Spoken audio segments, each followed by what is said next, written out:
441 years ago plus 1 day, Anne Hathaway, at the age of 26, got married in Stratford to a young man who, at the time, was only 18 years old. You are probably wondering why I'm mentioning this seemingly insignificant fact about a woman who lived more than 400 years ago. Actually, I mention it not so much because of her, but because of her husband, her world-famous husband. Hello everyone, I'm Irene Riterelli, writer, blogger and a passionate reader, and this is Into the Books.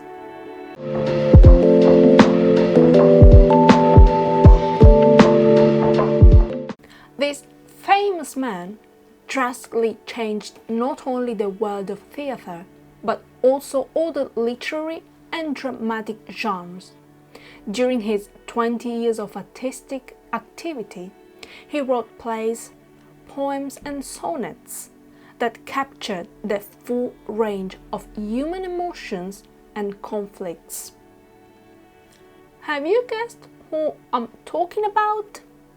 If you haven't, let me tell you this. He gave the world what is considered the quintessential love story, which he sets it in Verona. This famous man is none other than William Shakespeare, and I brought him up in this episode because the novel we are going to talk about today is inspired by Shakespeare's most famous love tragedy, Romeo and Juliet. Today we are going to talk about Fair Rosaline by Natasha. The author presents us with a story in which she imagines what Romeo's first love was like. Perhaps you didn't know that before falling in love with Juliet, Romeo was in love with Rosaline. In fact, Romeo meets Juliet at the famous masked ball organized by the Capulets, where Romeo had snuck in to see Rosaline. Did I arouse your curiosity enough? I hope so. So let's get started.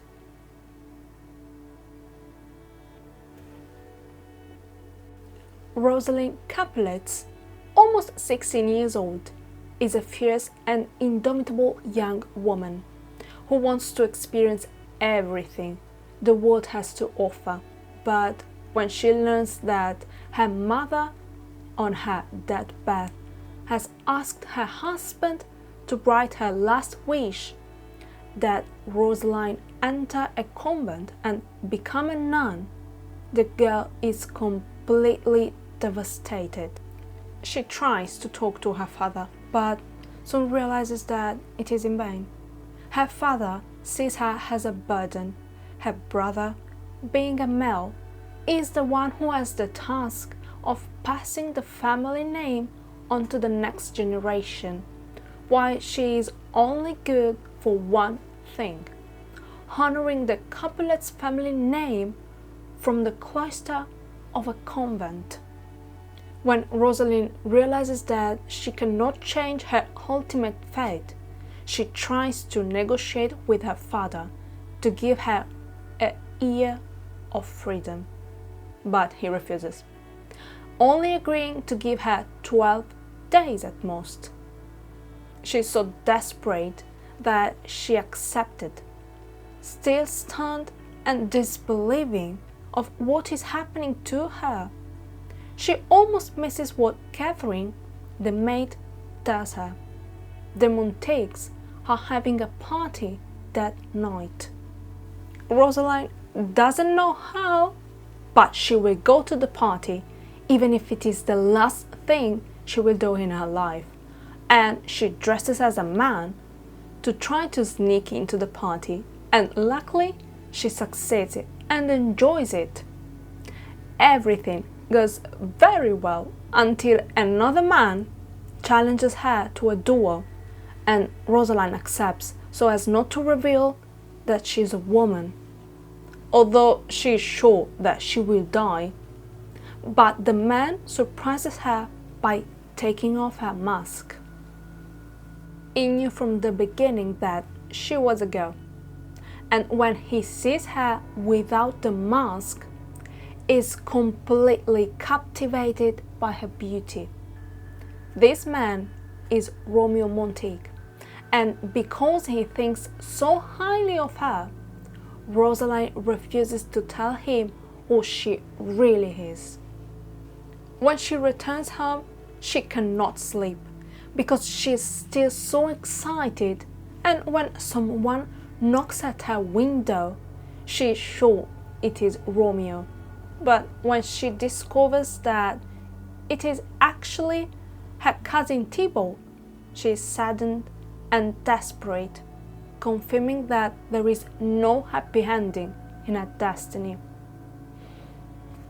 And so it would have been if Romeo had disappeared, but instead he starts courting her and makes her feel seen for the very first time in her life. This is probably the reason why she falls for him so quickly. But as time goes by, Rosaline begins to feel that something is not right. When Romeo asks her to lie to her loved ones or forces her to do things she is not ready to do, something changes in her, especially when she realizes that she doesn't smile or feel safe with Romeo the way she does with Thibault. But by the time she understands this, it is too late. Her life is turned upside down when Romeo, whom she once loved, or so she thought, takes everything away from her, even her true love.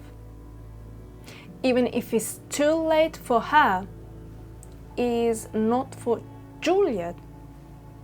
Or is it? I literally devoured this book. It captivated me from the beginning to end, but at the same time, it frustrated me.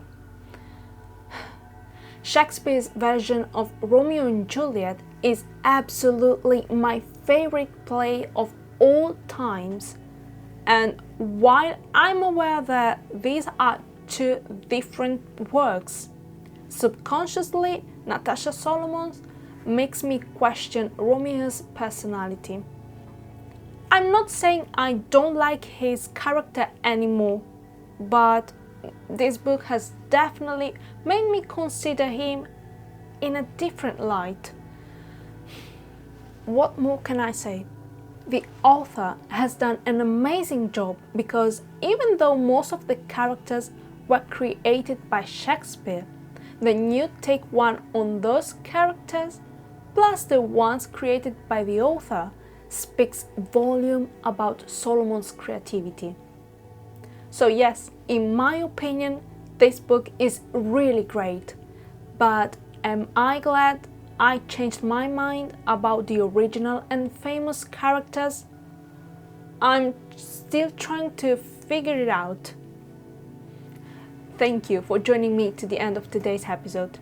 I hope you enjoyed it all. Let me know your comments or opinion about it. I would love to hear them. As usual, I'll see you next week.